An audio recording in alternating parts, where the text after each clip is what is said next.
Ostern in Burg im Spreewald, natürlich auf dem Schlossberghof in der Spreewälder Kräutermanufaktur.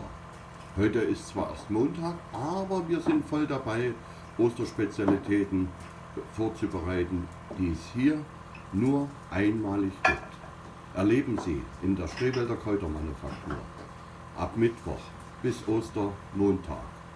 Osterwerkstätten mit Spreewaldkoch Peter Franke.